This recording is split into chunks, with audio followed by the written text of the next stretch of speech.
Un vent de panique souffle au Canada et un peu partout dans le monde depuis au moins les attentats du 11 septembre 2001.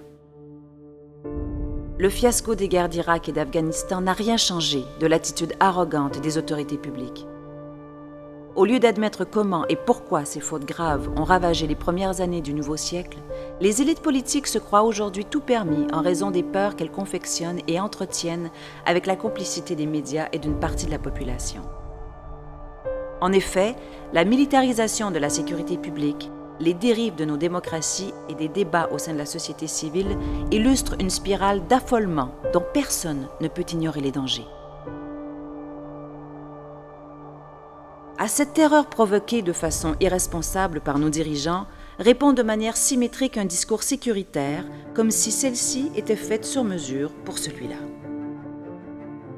Nos gouvernements s'inscrivent sans hésiter dans une logique que l'on peut observer un peu partout dans le monde. L'élite politique québécoise n'est pas en reste. Elle passe de la peur du terrorisme à celle de l'étranger et voit dans l'affirmation identitaire une réponse à des craintes qu'elle ne cesse au contraire d'attiser. Un tel discours sécuritaire qui gagne constamment en intensité a deux conséquences générales qui convergent et produisent un ensemble d'autres effets pernicieux. La première conséquence est l'obsession du contrôle. Nos gouvernements justifient l'augmentation des pouvoirs arbitraires sous prétexte de notre protection. Au final, nous ne sommes ni libres ni mieux protégés. Est-il exagéré de dire une telle chose? Non. Si nous prenons vraiment au sérieux la manière dont se traduit l'obsession actuelle du contrôle. En son nom, chaque individu, au nord comme au sud, à l'ouest comme à l'est, fait l'objet d'une surveillance étatique et policière accrue. En son nom, des mesures législatives liberticides s'adjoignent à celles déjà en place. On nous explique que l'obsession de contrôle ne s'oppose pas à la liberté, car celle-ci dépend de la sécurité. Il n'est dès lors guère étonnant de voir adopter des mesures antiterroristes qui portent atteinte à la liberté d'expression au nom même de la liberté. Les politiciens surfent dangereusement sur les craintes et les ressentiments de la population et proposent de nouveaux verrous à la pensée, au discours critique et à l'information. Peut-on vraiment penser que nous sommes mieux protégés dans de telles conditions? Ou plutôt, qui ou quoi veut-on protéger au juste? La méfiance de l'étranger et ses politiques sécuritaires permettent d'augmenter la capacité de contrôle des plus puissants au détriment des plus faibles.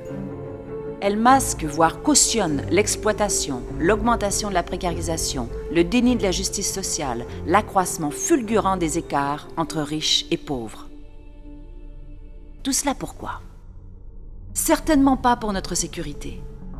La capacité du service de sécurité d'agir dans l'ombre, la mise entre parenthèses de nos droits fondamentaux, la criminalisation de la parole publique sous prétexte de lutter contre la propagande, tout cela ne peut que nous faire peur, pas nous rassurer. Or, le contrôle de la peur est la marque par excellence d'un pouvoir incapable de démocratie, voire même antidémocratique. La seconde conséquence est celle du repli sur soi. Les populations migrantes, forcées de se déplacer pour trouver un travail ou tout simplement pour survivre, se trouvent soumises à l'arbitraire des choix publics qui refusent de leur reconnaître des droits en raison de leur statut et encouragent la xénophobie. Au nom de la sécurité, nous fermons nos frontières. L'aide internationale au développement est remise en cause pour de mêmes prétextes. Le Nord aime dans le Sud ce qui lui est utile. Il tient à ce que tout reste en ordre pour ses vacances et pour la bonne marche du commerce. Sur la scène locale, on prétend combattre pour la neutralité des institutions, alors qu'en réalité, on assiste à une stigmatisation des musulmans. Partout, on entend les comparaisons les plus douteuses, comme si les hordes d'Allah allaient envahir le monde.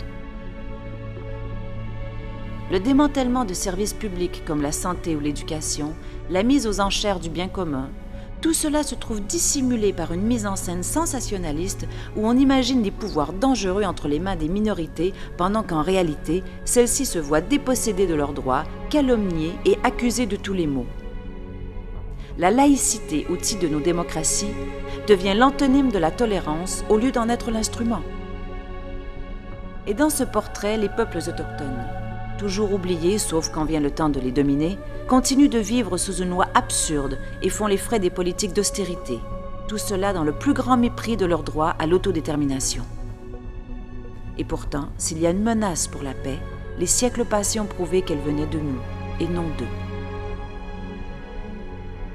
La résurgence du discours sécuritaire montre, si besoin était, le rôle crucial des organisations de défense des droits et libertés. Qu'il s'agisse de volonté de contrôle ou de repli sur soi, dans chaque cas, nous assistons à une vague de discrimination qu'il nous faut condamner. Nous ne pouvons permettre qu'une personne soit traitée différemment d'une autre.